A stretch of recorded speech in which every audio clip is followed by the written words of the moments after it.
They should not forget that the whole world is watching and waiting for this case. I don't think with the countenance of the judge today in court, I don't think they care about how the world is perceiving anything. They will care. By the time the sanctions will come, don't worry yourself. Who will sanction? I said, don't worry. Explain. Who will sanction who? What sanctions? Ordinary genocide case here. You see how they were rattled. Okay, so you think there will be sanctions? They started going to US to go and do damage control.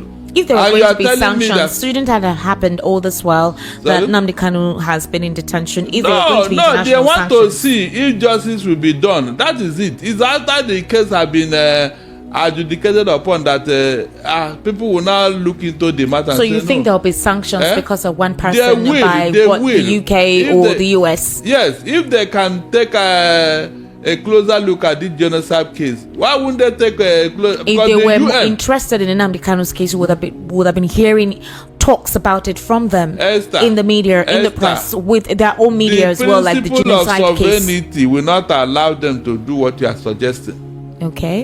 The sovereignty of the states will not allow them to come in and start. They will wait. If you have done what is not right, they will sanction you. That is what in fact, the UN have written 3 letters concerning Nnamdi Kanu to Nigerian government. It's on record. So if at the end of the day, proper things are not done, you think they will just clap for Nigerian government for what they have done? No. More so when Nnamdi Kanu is a UK citizen.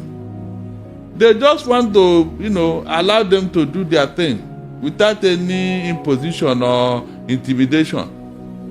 But this particular idea of 6 days notice or whatever, sincerely, it has started counting. It's no longer 6 days, it's 5 days now. It doesn't all go well. It doesn't. Because from the time the prosecution closed their case,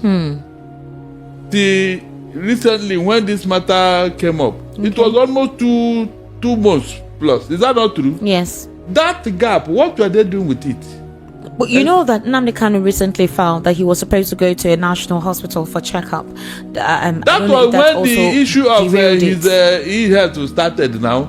Okay. It started recently. But between that time and when this thing, what were they doing? But I'm surprised that Nnamdi Kanu wants to be in charge of this case for somebody who we heard was dying, for somebody whom we heard that his health situation was deteriorating and he needed medical attention as soon as possible. Remember, the first time he tried this thing, I was here and I told him, don't try that. Try what?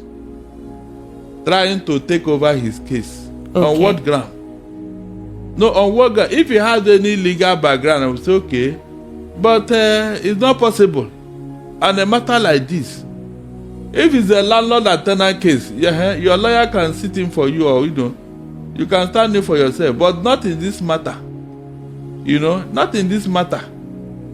I think he's taking a risk. He had tried it before, and later the lawyers came back. So why are you trying it again? If you are waiting to delay your case, this is not the best way. This is not the way to go about it. Waiting to delay his case? You think this is a delay tactic? Because he said 3 months to prepare. But you see, 3 months to prepare by himself. That's what I'm saying now, but they refuse. Yeah, they declined. So that's what I'm telling you now. It's a way of saying. In fact, today, it's not because he was one that is to present his case. He was supposed to do it today, but all the key witnesses he mentioned yesterday had not been served. Now, so that was why they just gave him 24 hours. Hold on. Was it Nnamdi Kanu that invited these witnesses, or his legal counsel? I don't know exactly. Immediately after Nnamdi Kanu met with his legal counsel yesterday at Court 7 in Abuja, because that was where they started with their strategic conversation. They didn't do it at the DSS custody. After that meeting, that was when Nnamdi Kanu now mentioned all his witnesses, all of these persons. After he mentioned them, he's to appear in court today, which he did. He presented all these persons and defended the reason why they needed to come appear in court. So the court has agreed to these persons he has called out as witnesses to come to court. In other words, they have been summoned and they must come. All of their letters have been written and dispatched. What we don't know is if these persons will come, specifically for 7 governors who have immunity. If they do not come, then what happens? Barrister Tunji says just contempt, nothing more. How will this affect his case? No. If they may not refuse to come.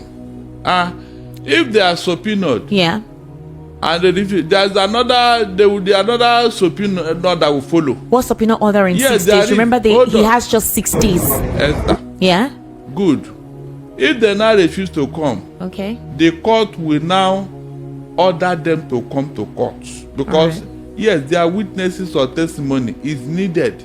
Okay. They cannot say no. This is a question of what? Law. You must obey and abide by it. In most, there are some cases that the court will force you to come to testify. There are.